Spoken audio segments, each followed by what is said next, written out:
अस्सलाम वालेकुम and welcome to our channel. I am doctor Hamad Ismail.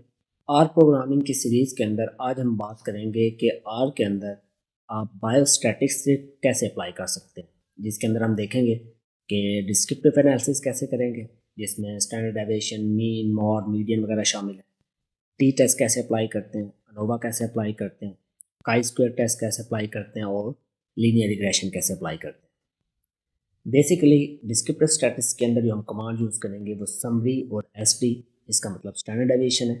T test के लिए फंक्शन यूज़ होता है टी डॉट टेस्ट, अनोवा के लिए फंक्शन यूज़ होता है ए ओ वी, और काई स्क्वायर के लिए काई स्क्वायर डॉट टेस्ट, और लीनियर रिग्रेशन को भी हम मोल्ड करेंगे। बेसिकली जो आपका बायोस्टैटिक्स है वो बेस करता है हाइपोथेसिस टेस्टिंग पे, जिसमें हमारे पास दो चीज़ें, एक नल हाइपोथेसिस होता है और एक आपके पास अल्टरनेटिव हाइपोथेसिस होता है।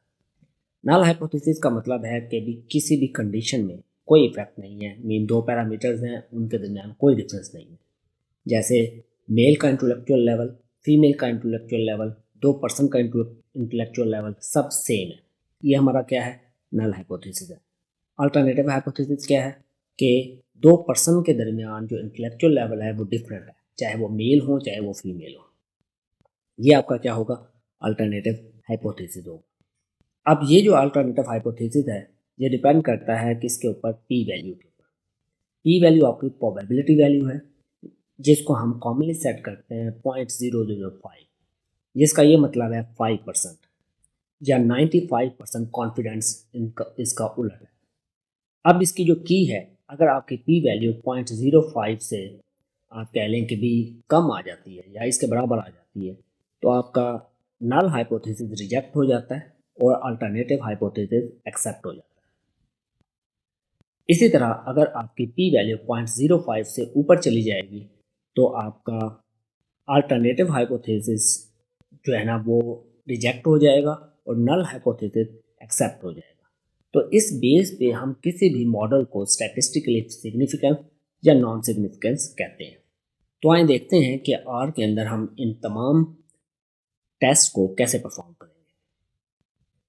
ये हमारे पास आर है, आर के अंदर ये हमारा आर मीन आप कह लें कि स्क्रिप्ट हमने इसमें टाइप करनी है। ये आर कंसोल है जो रिजल्ट जनरेट करेगा, ये इन्वायरमेंट है और यहाँ पे प्लॉट्स आएंगे। हम जो आज आर का ट्यूटोरियल देख रहे हैं इसके अंदर हमें पहला पैकेज जो चाहिए वो रीड एक्सेल चाहिए। रीड एक्सेल हमें एक्सेल की फाइल को रीड करने में हेल्प करेगा। दूसरा पैकेज हमें जी जी प्लॉट टू चाहिए। जी जी प्लॉट टू ऑप्शनल है, आप चाहें तो कर सकते हैं, ना चाहें तो ना करें। जी जी प्लॉट टू ये है कि भी हम ग्राफ के साथ उस डाटा के सॉरी हम डाटा के साथ उसको एक ग्राफ बनाना चाहते हैं तो हमें ये चाहिए। इसको इंस्टॉल करने के लिए सिंपली आप यहाँ पे install dot package read excel और टाइप करें, और इसी तरह install dot package G G plot two type करें। या दूसरा तरीका ये है, आपने पैकेजेस में जाके इंस्टॉल, और इंस्टॉल में जाके आपने इन पैकेजेस के नाम लिखने, आप रीड एक्सेल ऑल लिख दें, रीड एक्सेल आप टाइप करें, इंस्टॉल पे क्लिक करें। इंस्टॉल डिपेंडेंसीज के ऊपर आपका चेक होना चाहिए, तो ये आपका पूरा पैकेज इंस्टॉल हो जाएगा। इसी तरह आपका जो जी जी प्लॉट हुआ आप उसको भी इंस्टॉल कर सकते हैं। Then the second step is in libraries को लोड करना। इसको मैं सिलेक्ट करके रन करता हूँ तो ये यहाँ पे आ गया कि लाइब्रेरी आपकी लोड हो गई है। ये वार्निंग मैसेज है, इसको आप इग्नोर करें, इसकी टेंशन की कोई बात नहीं है। ये जैसे ये बता रहा है कि ये इस वर्जन के अंदर बनाया गया है।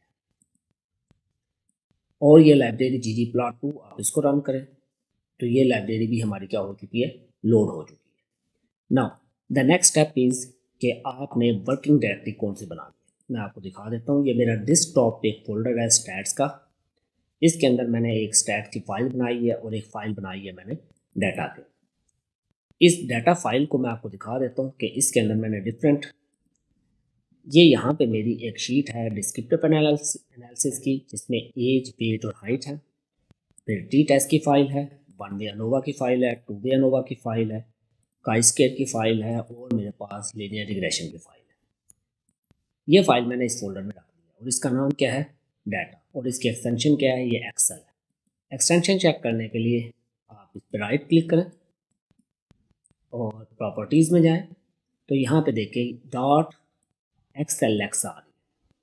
सो ये इन्फॉर्मेशन आपको पता होनी चाहिए। नाउ डेस्कटॉप पे मेरा यह फोल्डर है जिसका नाम है स्टैट्स। अब मैंने इसको पाथ देना है। पाथ देने के लिए सिंपली आपने लिखना है, मैंने क्योंकि इस फोल्डर के अंदर ये फाइल रखी हुई है, इसी फोल्डर के अंदर रख के मैं गेट वेट करता हूँ। WD का मतलब होता है वर्किंग डायरेक्टरी। आप इस पर रन करेंगे तो ये आपका पाथ ये वही सिलेक्ट कर लेगा जहाँ पे आपने इसको बनाया हुआ है। लेट्स सपोज मैं आपको दिखा दूँ, अगर आप इस पर यहाँ पे डबल क्लिक करें, सी यूज़र HIB डेस्कटॉप स्टैट्स, तो देखें सी यूज़र HIB डेस्कटॉप स्टैट, उसने वो वर्किंग डायरेक्टरी आपकी डिफ़ॉल्ट वर्किंग डायरेक्टरी कर ली है जिसके अंदर आप काम कर सकते हैं। अब हम अपने पहले टॉपिक की तरफ मूव करते हैं जो कि हमारा है डिस्क्रिप्टिव एनालिसिस। अब डिस्क्रिप्टिव एनालिसिस के अंदर मैं आपको ये बता दूं कि ये मैंने क्या किया, मैं एक एक्सप्लेन कर देता हूँ। मैंने एक फैक्टर या वेक्टर आप लेट्स स्पेस डिसाइड करने के मैंने इसको एक्स का नाम दिया और इसको मैं टाइप करता हूँ कि भी ये एक्स क्या रीड करे, ये रीड करे read excel. Okay, read excel का ऑप्शन हमारे पास यहाँ पे मौजूद है। जब आप टाइप करेंगे ये खुद ही इसको देगा। आपने यहाँ से इसको सिलेक्ट करना है या कम्प्लीटली टाइप कर ले, ये हमने टाइप कर लिया। अब इसके अंदर आपने इन्वर्टेड कॉमास डालने हैं, आपने डॉट डालना है और फॉरवर्ड ब्रैकेट स्लैश बार डालनी है, और उसके बाद आपने टाइप करना है यहाँ इस फोल्डर में इसका नाम क्या है और इसकी एक्सटेंशन क्या है। इसका नाम मैंने लिखा है स्मॉल के अंदर डाटा, तो मैं ये टाइप करता हूँ डाटा डॉट, और इसका कंप्लीट नेम क्या है XLSX, तो मैंने ये टाइप कर दिया। अब इस टाइप करने के बाद इन्वर्टेड कॉमास क्लोज और मैंने एक कॉमा डाला। अब उस कॉमा के अंदर देखें आपने देना है शीट का पाथ। मैं इसे कहता हूँ कि शीट, ये शीट इक्वल टू, अब इसके अंदर देखें मेरे पास मल्टीपल शीट्स हैं, ये काई स्केयर, ये 2 वे नोवा, ये 1 वे नोवा एंड सो ऑन। इसके अंदर इस शीट का नाम क्या है डिस्क्रिप्टिव एनालिसिस। आप यहाँ से इसको कॉपी कर लें, सिंपली डबल क्लिक करेंगे तो ये हाईलाइट हो जाएगा, इसको कॉपी करें जो अभी आपने नाम दिया होगा, और ये नाम आपने इन्वर्टेड कॉमास के अंदर इसको यहाँ पे पेस्ट कर दें, तो ये सेम आपका नाम हो जाएगा और ये ब्रैकेट क्लोज हो जाएगी। ये करने के बाद आपने इसको क्या करना है, सिंपली रन करना है। जब ये रन करेंगे तो यहाँ पे आपके पास वेरिएबल आ जाएगा, ये एक्स वेरिएबल, एज, हाइट और वेट। तो देखें यहाँ पे एज, हाइट और वेट 3 वेरिएबल आपके आ चुके हैं। तो इस तरह से हमने इस चीज़ को रीड किया। अब जो अगला काम है, हमने डिस्क्रिप्टिव स्टैटिस्टिक्स देखते हैं। तो पहले हम इसका क्या देखते हैं, हम इसकी समरी देखते हैं। समरी के लिए सिंपल आपने समरी का फंक्शन टाइप करना है, ये SUMMARY समरी का फंक्शन आ जाएगा, और उसके अंदर आपने इस वेक्टर को आपने ऐड करना है जो मैंने डिज़ाइन किया है एक्स, और इसको मैं क्या करता हूँ, सिंपली रन कर देता हूँ। इसको जब रन करूँगा तो देखें उसने मुझे इसकी समरी दे दी है कि एज मिनिमम कितनी है, फर्स्ट क्वाड्रेंट कितना है, मीडियन कितना है, मीन कितना है, मैक्सिमम कितना है, हाइट का, वेट का। ये मेरे पास डिस्क्रिप्टिव स्टैटिस्टिक आ गया। अब मैं अगर कोई किसी चीज़ की इसके अंदर स्टैंडर्ड डेविएशन निकालना चाहता हूँ, स्टैंडर्ड डेविएशन के लिए जो फंक्शन इस्तेमाल होता है वो हमारे पास SDU इस्तेमाल होता है। आप ब्रैकेट डाल दें और इसके अंदर लिखें एक्स का स्टैंडर्ड डेविएशन। अब यहाँ पे डॉलर साइन ऐड करें। डॉलर साइन का मतलब होता है आप उस वेक्टर या डाटा शीट जो आपने ली है उसके अंदर 3 चीज़ें, उन 3 चीज़ों में से आप एक को स्पेसिफाई करना चाहते हैं। लेट्स सपोज मैं हाइट को स्पेसिफाई करता हूँ और इसको मैं रन कर देता हूँ, तो उसने मुझे हाइट का मीन निकाल दिया। आप वेट को स्पेसिफाई करेंगे तो वो क्या करेगा, आपको यहाँ पे वेट का मीन दे देगा। तो इस तरह से आप समरी स्टैटिस्टिक या स्टैंडर्ड डेविएशन को बड़ी आसानी से कैलकुलेट कर सकते हैं। नेक्स्ट हम देखते हैं, ये ऑप्शनल है, मैं आपको क्विकली बता देता हूँ कि अगर आपने इस डाटा का ग्राफ बनाना हो तो आप कैसे बना सकते हैं। ग्राफ के ऊपर ggplot के ऊपर हमारी कंप्लीट वीडियो मौजूद है। क्विकली ये ggplot है, एक्स वेरिएबल है, इसके अंदर एस्थेटिक मेरे पास एज और इसकी हाइट मौजूद है, जियोम पॉइंट मैंने यूज़ किया है, और जियोम स्मूथ मैंने LM मेथड यूज़ किया है, और टाइटल मैंने ये दिया। तो सिंपली मैं इसको रन करूँगा और यहाँ पे रन करने के बाद ये रन कर रहा है, प्रोसेसिंग कर रहा है, और यहाँ पे देखिए उसने आपको इसका क्या दे दिया, एक प्लॉट दे दिया कि वेट और हाइट का। आप सॉरी एज और हाइट वेट का दे दिया। आप इसको एज और वेट भी कर सकते हैं, अपनी मर्ज़ी के मुताबिक चेंज कर सकते हैं। अब हम नेक्स्ट आते हैं। नेक्स्ट हमारे पास टी टेस्ट है। यहाँ मेरी एक्सेल शीट के अंदर जो मेरी सेकंड शीट है वो टी टेस्ट है, जिसके अंदर मैं दो ग्रुप, एक कंट्रोल ग्रुप है और एक ट्रीटमेंट ग्रुप है, इनके दरमियान कंपैरिजन देखना चाहता हूँ वेट का। तो मैंने एक वेक्टर बनाया एक्स और रीड एक्सेल, उसी तरह मैंने उसको रीड करवाया डाटा शीट को, और शीट में मैंने इसको नाम दे दिया, ये वाला नाम कॉपी करके मैंने इसको दे दिया। अब मैं इसको क्या करता हूँ, इस एक्स को अपडेट करता हूँ। आपके पास दो तरीके हैं, या इसको अपडेट कर दें, दूसरा यहाँ से, या इसको वॉश कर दें, अरेज कर दें, क्योंकि मैंने सेम वेक्टर दिया और मैं इसको वॉश कर रहा हूँ। आप इसको अगर 1 2 3 ABCD दें तो बेशक आप उसको रहने दें ताकि आपका चल रहा है। मैं इसको कम्प्लीटली वॉश करके एक नए तरीके से आता हूँ, इसको रन करता हूँ, तो आप देखें मेरे पास एक्स चेंज हो गया है, जिसमें ग्रुप और वेट आ गया। नाउ अब जो टी टेस्ट रन करना है, टी टेस्ट रन करने के लिए मेरे पास जो कमांड है वो सिंपली t.test, जब आप टाइप करेंगे आपके पास ये स्टैट्स का ये आ जाएगा। इसके अंदर आप किसको देखना चाहते हैं, मेरे पास वेट को देखना चाहता हूँ मैं, WEIGHT वेट है। आप वेट का मीन देखना चाहते हैं, रेजिडुअल्स देखना चाहते हैं, मैं सिंपली वेट टाइप करता हूँ और इसके आगे मैं ये साइन ऐड करता हूँ और इसके अंदर ग्रुप्स, ये मैं ग्रुप ऐड करता हूँ कि भी जो मेरा ये पार्ट है, देखिए एक्स एक्स के अंदर यहाँ के इस एक्सेल शीट में एक ग्रुप है और एक वेट है। तो यहाँ पे मैं क्या ऐड कर रहा हूँ, मैं ग्रुप ऐड कर रहा हूँ कॉमा, और डाटा कौन सा रीड करे, डाटा इक्वल टू ये जो एक्स मैंने वेक्टर बनाया है इसको रीड करे, और उसके बाद मैं क्या करता हूँ, ब्रैकेट को क्लोज कर और सिंपली इसको मैं क्या करता हूँ, रन करता हूँ। जब मैंने इसको रन किया, सॉरी ये एरर दे रहा है, यहाँ पे नाम मैंने एक एस ज़्यादा डाल दिया, ये खाली यहाँ पे देखें वेट है और इधर भी देखें वेट है। तो इस वेट को मैं रिमूव कर देता हूँ और इसको दोबारा से हम रन करते हैं। अगेन वो कह रहा है कि वेट ऑब्जेक्ट नॉट फाउंड, जी एक और एरर है इसके अंदर, यहाँ पे इसको W कैपिटल है, इसको अब हम फिर से रन करते हैं। तो ये देखिए उसने दे दिया। मैंने अपनी पिछली वीडियो में भी बताया था आप लोगों को कि जो R है आपका केस सेंसिटिव है, एक लेटर भी ऊपर नीचे हो जाएगा तो ये गड़बड़ हो जाएगी। तो यहाँ पे देखें ये हमारे पास ये T वैल्यू आ गई, यहाँ पे देखें ये रिजल्ट है आपका, ये T वैल्यू आ गई, डिग्री ऑफ फ्रीडम आ गई, ये P वैल्यू आ गई। ये T वैल्यू अगर आपकी 2 से ज़्यादा है, चाहे नेगेटिव में है चाहे पॉजिटिव में है, इससे कोई फ़र्क नहीं पड़ता। इसका ये मतलब है कि आपका रिजल्ट ठीक है, अथेंटिक है। सेकंड चीज़ जो आपने देखनी है वो P वैल्यू देखनी है। जैसे इस वीडियो के स्टार्ट में मैंने बताया, P वैल्यू अगर 0.05 के बराबर या इससे कम होगी तो आपका रिजल्ट सिग्निफिकेंट है, विच मीन आपका नल हाइपोथेसिस रिजेक्ट हो गया है और अल्टरनेटिव हाइपोथेसिस आपका एक्सेप्ट हो गया। तो ये आपकी 0.01 आ रही है, इसका मतलब है हमारा रिजल्ट क्या है, सिग्निफिकेंट है। नेगेटिव का ये मतलब होता है कि भी आपका इंक्रीजिंग और डिक्रीजिंग ऑर्डर में है, मीन एक चीज़ अगर इंक्रीज हो रही है तो दूसरी डिक्रीज हो रही है। अगर आपका पॉजिटिव हो, इसका मतलब है एक चीज़ इंक्रीज हो रही है तो इसके इंक्रीज होने से दूसरी चीज़ भी इंक्रीज हो रही है। तो अल्टीमेटली ये आपके टी के रिजल्ट्स हैं। नाउ अगर आप इसका ग्राफ बनाना चाहें, इस ग्राफ को बनाने के लिए मैंने एक ऑप्शनल दिया हुआ है ggplot2 में, एक्स कैटेगरी ये एस्थेटिक्स, ग्रुप्स और वेट्स में फिल को ग्रुप करना है, जो बॉक्स प्लॉट इसमें बना रहे हैं और टाइटल हम ये दे रहे हैं। इस कमांड को हम रन करके मैं आपको इसका प्लॉट बना के दिखा देता हूँ।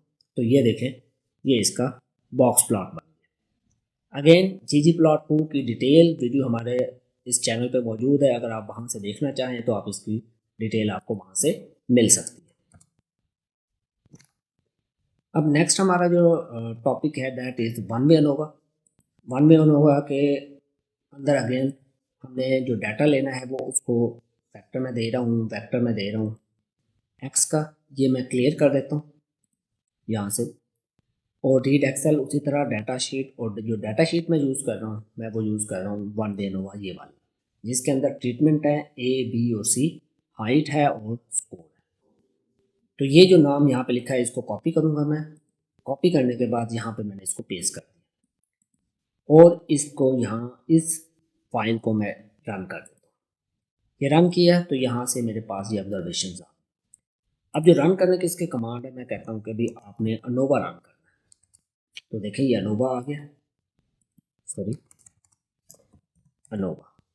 इस अनोवा को मैं सिलेक्ट करता हूँ और इसके अंदर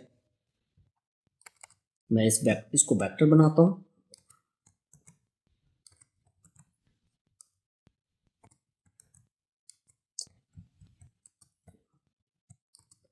ये वेक्टर बन गया और AOB मैं यूज़ करता हूँ और इसके अंदर मैं इसको देता हूँ कि भी आपने किस चीज़ को लेना है। मेरे पास जो चीज़ है वो ये स्कोर है, हाइट है और ट्रीटमेंट है। तो मैं इसको कहता हूँ कि भी आपने आप यहाँ पे देखें ये कैप्स में है जी, कैप्स में है। तो मैं इसको कैप्स में एस कैप्स में और ये सिंबल फिर ट्रीटमेंट का ट्री बड़ा कॉमा में स्कोर और ट्रीटमेंट का वो एनालिसिस करेगा और जो डाटा मैं इसके अंदर दे रहा हूँ वो डाटा इज इक्वल टू किसके बराबर है, ये जो ऊपर मैंने वेक्टर बनाया है ये एक्स बनाया है। ओके, और मैं सिंपली इस कमांड को क्या करता हूँ, रन कर देता हूँ। तो देखें उसने कमांड रन कर दिया, ये अनोवा का ये वेक्टर आ गया जिसके अंदर उसने इसका इंट्रैक्शन चेक किया। पहला वेक्टर मैंने बनाया था डाटा रीड करने के लिए, ये सेकंड वेक्टर मैंने बनाया है किसका, उसका इंट्रैक्शन करवाया मैंने सेकंड वेक्टर में। ये भी वेक्टर है, ये भी वेक्टर है। अब इस इंट्रैक्शन को देखने के लिए मैं समरी रन करता हूँ, SUMMARY समरी। और समरी मैं किसकी रन करूँगा, जिसमें मैंने इंट्रैक्शन करवाया। इंट्रैक्शन मैंने किसका करवाया, इस अनोवा का करवाया। ये अनोवा उठा के मैं यहाँ पे कॉपी करके इसको पेस्ट कर देता हूँ और इसको प्रिंट करता हूँ, इसको रन करता हूँ। तो देखें ये इंट्रैक्शन का मेरे पास रिजल्ट आ गया। ये आपका क्या है, बेसिकली अनोवा टेबल है जिसमें डिग्री ऑफ फ्रीडम है, रेजिडुअल्स हैं, सम ऑफ स्क्वायर है, मीन ऑफ स्क्वायर है, एफ वैल्यू है ये, और आपकी ये पी वैल्यू है, प्रोबेबिलिटी वैल्यू। ओके, अब यहाँ पे देखें आपकी जो प्रोबेबिलिटी वैल्यू है, पी वैल्यू है या एफ वैल्यू है, ये आपकी 0.05 से कम है। तो अगेन आपका रिजल्ट क्या है, सिग्निफिकेंट। समटाइम ऐसा होता है कि अनोवा आपको ये बताता है कि रिजल्ट सिग्निफिकेंट है, मगर ये नहीं बताता कौन सा ग्रुप किससे कितना सिग्निफिकेंट है। उसके लिए हम पोस्ट हॉक टेस्ट यूज़ करते हैं। जो सबसे पॉपुलर पोस्ट हॉक टेस्ट है वो है टुकीज टेस्ट। तो यहाँ पे आप टाइप करेंगे टुकी, तो ये ऑटोमेटिकली टुकी HSD आ जाएगा। ये टुकी HSD क्या है, हाईएस्ट सिग्निफिकेंट डिफरेंस। इसको टाइप करें और इसके अंदर अगेन मैं क्या टाइप करता हूँ, अनोवा टाइप करता हूँ और इसको मैं रन कर देता हूँ। जब इसको रन किया तो मेरे पास ये देखें, ये उसने बताया B को A से कंपैरिजन कर रहा है, C को A से और C को B से। ये उनके दरमियान आपको डिफरेंस बता रहा है, ये लोअर लिमिट बता रहा है, ये अपर लिमिट बता रहा है और ये आपकी सिग्निफिकेंस बता रहा है। यहाँ पे जो सिग्निफिकेंट था ये रिजल्ट नॉन सिग्निफिकेंट है, 0.1 है। हमारी वैल्यू क्या थी, 0.05 थी। ये भी नॉन सिग्निफिकेंट है, बट ये हमारे पास क्या है, सिग्निफिकेंट है। ये 0.05 से लेस है। तो इस तरह पोस्ट हॉक टेस्ट भी आप परफॉर्म कर सकते हैं। जो हमारा लास्ट स्टेप है दैट इज ऑप्शनल, वो आप करना चाहें कर लें। वो है ग्राफ, जिसमें हम ggplot2 एक्स वेक्टर का बना रहे हैं। एस्थेटिक, इसमें हम ट्रीटमेंट और वाई को स्कोर दे रहे हैं। फिल हम ट्रीटमेंट कर रहे हैं। जियो हम बार पॉइंट यूज़ कर रहे हैं जिसके अंदर हम उसको नाम दे रहे हैं आइडेंटिटी का और टाइटल उसका ये दे रहे हैं। सिंपली हम इसको रन करते हैं तो ये देखें मेरे पास ये प्लॉट आ गया, उसने बार प्लॉट आपको दे दिया ABC के साथ डिफरेंट कलर्स के साथ। अगेन अगर आप इन ग्राफ्स की डिटेल देखना चाहते हैं तो ggplot2 की हमारा ट्यूटोरियल मौजूद है जो कम्प्लीटली ggplot2 को ग्राफिंग को एक्सप्लेन कर रहा है। नाउ अब हम नेक्स्ट अपने पॉइंट की तरफ आते हैं। ये था हमारा वन वे अनोवा जिसके अंदर आपका एक इंडिपेंडेंट वेरिएबल है। मीन आप किसको देख रहे थे, आप ट्रीटमेंट को देख रहे थे, या आप हाइट के साथ देख सकते हैं या स्कोर के साथ देख रहे हैं। अब हमारे पास है टू वे अनोवा जिसमें हम डाइट देख रहे हैं कि लो या हाई है, एक्सरसाइज कर रहा है कि नहीं कर रहा, जिसकी वजह से वेट और स्कोर के ऊपर क्या इफेक्ट पड़ रहा है। विच मीन अब दो इंडिपेंडेंट पैरामीटर्स को हम इकट्ठे स्टडी करेंगे। इसके लिए हमारे पास जो हम यूज़ कर रहे हैं सेम। पहले डाटा रीड करना है हमने। डाटा रीड करने के लिए जो कमांड है वो आपके पास इसी तरह, मैंने इसको मैं क्लियर कर देता हूँ, पिछले डाटा को क्लियर कर देता हूँ। ये क्लियर हो गया।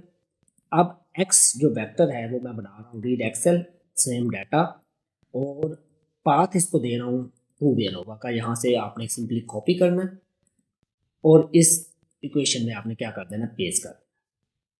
इसको रीड करें।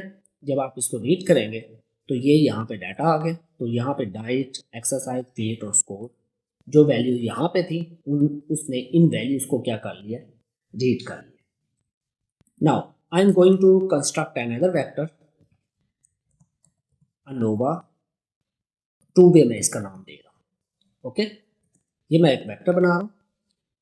ये मैंने वेक्टर बना लिया और इसका मैं एनालिसिस ऑफ वेरिएंस करता हूँ। और मैं किसका करता हूँ, मैं स्कोर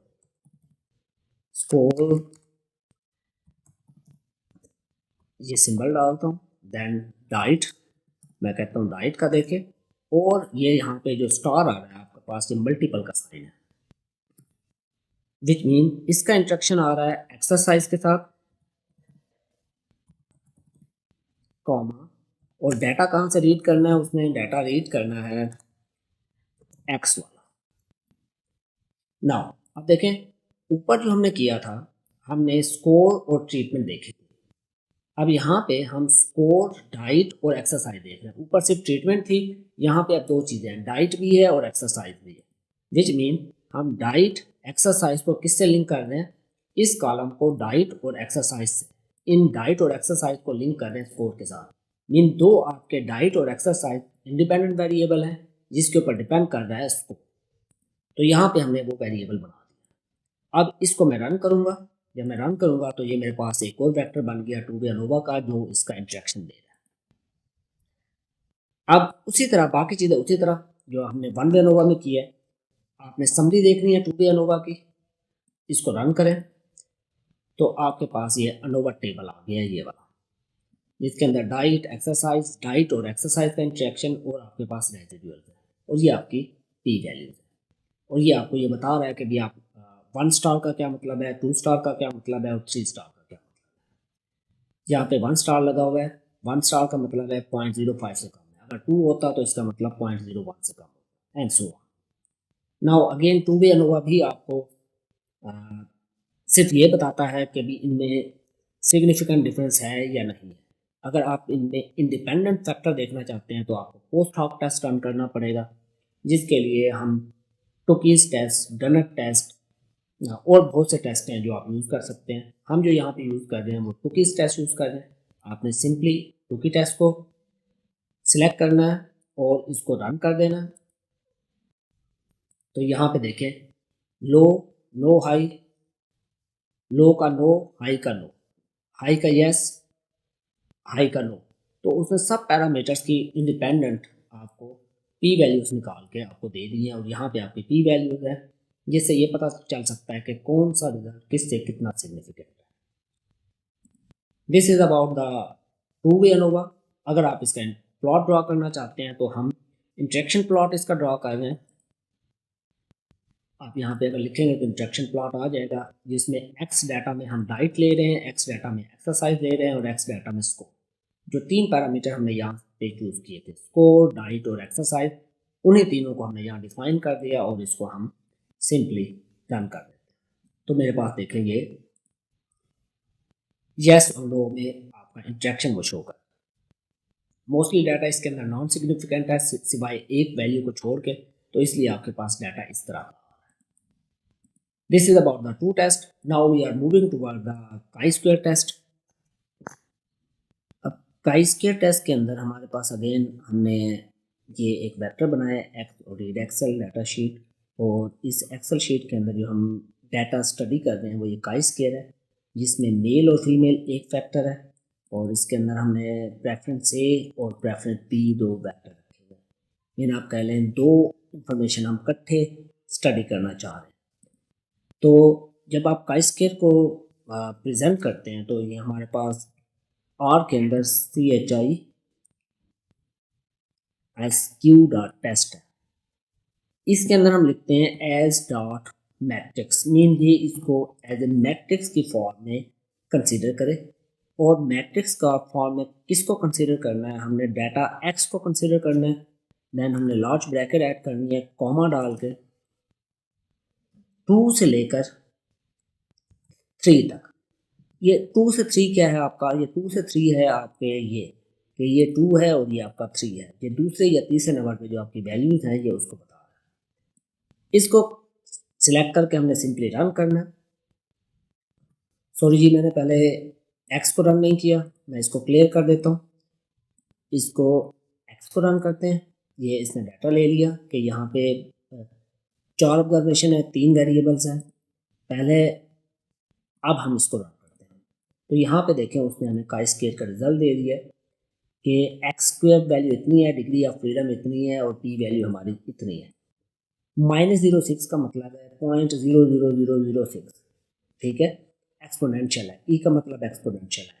इसका मतलब ये हमारा रिजल्ट क्या है, हाईली सिग्निफिकेंट है। नाउ अगर हम इसका ऑप्शनल ग्राफ बनाना चाहें इस डाटा का, तो इसके लिए मोज़ेक प्लॉट्स जिसके अंदर टेबल एक्स को हमने जेंडर दिया है और दूसरे एक्स को हमने प्रेफरेंस दी है और इसका टाइटल रखना है मोज़ेक प्लॉट। हम इसको रन करते हैं तो ये देखेंगे हमारे पास ये डिफरेंट इसके मोज़ेक प्लॉट्स आ गए। आप इसकी चेंज करना चाहें, बी के साथ बनाना चाहें, प्रेफरेंस बी के साथ, तो आप इसको बी करके री रन करें तो ग्राफ चेंज हो जाता है। विच मीन हमने जेंडर वर्सेस प्रेफरेंस के ऊपर प्लॉट बनाया है। मीन जेंडर वर्सेस प्रेफरेंस ए या जेंडर वर्सेस प्रेफरेंस बी, तो आप मोज़ेक प्लॉट्स इसके अंदर ड्रॉ कर सकते हैं। नाउ आज का हमारा जो लास्ट टॉपिक है that is linear regression equation. इसके अंदर अगेन हम अपने उसी इन्वायरमेंट पे वापस आते हैं, इसको क्लियर करते हैं और हमारे पास इस एक्सेल शीट के अंदर ये जो लीनियर रिग्रेशन है, हाइट, वेट और प्रेडिक्टेड वेट, हाइट और वेट के दरमियान हम एक लीनियर रिग्रेशन को ड्रॉ करना चाहते हैं। इसको ड्रॉ करने के लिए हम vector X, read excel, data और शीट जो हमने सेलेक्ट की है वो लीनियर रिग्रेशन, इसका नाम कॉपी करके यहाँ से यहाँ पे पेस्ट कर देना है। और एक और वेक्टर हम बना रहे हैं मॉडल के नाम से। अब इस मॉडल के नाम से जो वेक्टर बना रहे हैं हम उसको लिमिट दे रहे हैं कि हमने इसको वेट को लिंक करना है हाइट के साथ और डाटा कहाँ से लेना है, एक्स से। वेल इसको मैं रन करता हूँ, ये रन कर लिए, ये मेरे पास ऑब्जर्वेशन आ गए हाइट, वेट, प्रेडिक्टेड वेट। अब हाइट और वेट को देखना चाहते हैं, एक और वेक्टर बना लिया तो ये मॉडल बन गया, हाइट और वेट का कोफिशिएंट्स आ गए। देन इसकी हम समरी देख लेते हैं मॉडल की। जब आप इसकी समरी रन करेंगे तो ये हमारे पास उसका रिजल्ट आ गया कि ये रेजिडुअल प्लॉट है, ये कोफिशिएंट वैल्यूज हैं, ये इंटरसेप्ट है, ये हाइट है, ये वैल्यूज़ हैं, ये आपका पी वैल्यू है जिसके अंदर यहाँ पे एक स्टार लगा हुआ है। ये की होती है, एक स्टार का मतलब है 0.05 से लेस है, रिजल्ट आपका सिग्निफिकेंट है। और ये आपके मल्टीपल आर स्क्वायर वैल्यूज़ हैं, ये आपकी एडजस्टेड आर स्क्वायर वैल्यू है, ये हमारी एफ स्टैटिस्टिक है और ये ओवरऑल पी वैल्यू है जो ये बताती है कि हमारा रिजल्ट क्या है, सिग्निफिकेंट है। अगर आपने इसका ग्राफ बनाना हो ggplot2 हम यूज़ कर रहे हैं इसमें, एक्स एक्सेस एस्थेटिक्स, एक्स में हाइट यूज़ कर रहे हैं, वाई में वेट यूज़ कर रहे हैं, जियोम प्लांट, जियोम पॉइंट और जियोम लाइन यूज़ कर रहे हैं और अल्टीमेटली हम इस ग्राफ को क्या कर देते हैं, रन कर देते हैं। जी जब ये रन करेंगे तो हमारे पास ये कोरिलेशन बता रहा है कि हमारे पास ग्राफ किस किस्म का बन रहा है। लीनियर रिग्रेशन इक्वेशन हमें ये बताती है कि इनके दरमियान, हाइट और वेट के दरमियान लिंकेज किस तरह का है। जैसे ये बताएं ओवरऑल ये लिंकेज ये ठीक जा रहा था, मगर यहाँ पे ये जो एक पॉइंट है ये हमें बता रहा है कि यहाँ पे कुछ गड़बड़ है। और यही चीज़ हमें यहाँ इसमें भी नज़र आ रही है कि कुछ पॉइंट्स पे हमारे ये रिज़ल्ट क्या है, वैसे सिग्निफिकेंट है, बट अगर ये पॉइंट यहाँ पे नीचे होता तो ये रिज़ल्ट आपका हाईली सिग्निफिकेंट होगा। काई स्क्वायर के अंदर सम टाइम हमें जो है ना एक लीनियर रिग्रेशन ड्रॉ करनी पड़ती है और इस लाइन को हमने क्या करना है, स्ट्रेट करना है। उसके लिए हमारे पास ये हम प्रेडिक्शन जनरेट करते हैं। ये एक मॉडल है जो मैंने एक और नया वेक्टर बनाया है जिसके अंदर एक्स मेरा वही इनिशियल वेक्टर है और मैं आपको करके दिखा देता हूँ कि एक्स, और इस पर मैं डॉलर साइन लगाता हूँ और मैं किसको कह रहा हूँ, मेरे डाटा के अंदर प्रिडिक्टेड वेट का एक वेक्टर मौजूद है। मैं आपको दिखा दूँ, ये प्रिडिक्टेड वेट का एक वेक्टर मौजूद है। मैंने इस वेक्टर को लिया और इसको मेन मेरे डाटा के अंदर मैं स्पेसिफिकली ले रहा हूँ प्रिडिक्टेड वेट को और उसका एक वेक्टर बना रहा हूँ।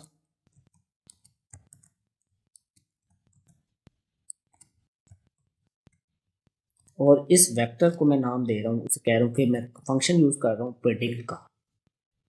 और प्रिडिक्ट उसने क्या करना है, मेरे पास मैं कहता हूँ कि मॉडल प्रिडिक्ट करना,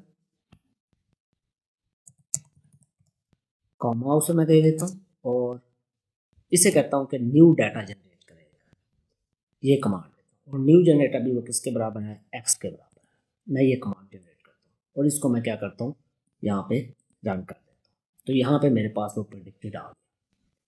नाउ यहाँ पे इसकी स्टेट लाइन ड्रॉ करने के लिए और रिग्रेशन ड्रॉ करने के लिए हमें एक और पैकेज चाहिए जो है इंस्टॉल डॉट GGPUBR। तो आपने इसको इंस्टॉल कर लेना है जैसे मैंने पहले बताया। उसके बाद इसको लोड कर लेना है लाइब्रेरी के थ्रू। मैंने इसको लाइब्रेरी के थ्रू लोड कर लिए। देन मैं इसका एक प्लॉट बना रहा हूँ। अब ये प्लॉट मेरा किस चीज़ का है, जीजी प्लॉट। एक्स डाटा जो मेरा ओरिजिनल है उसके एस्थेटिक, मेरे एक्स एक्सेस पे हाइट ले लो, वाई एक्सेस पे वेट ले लो।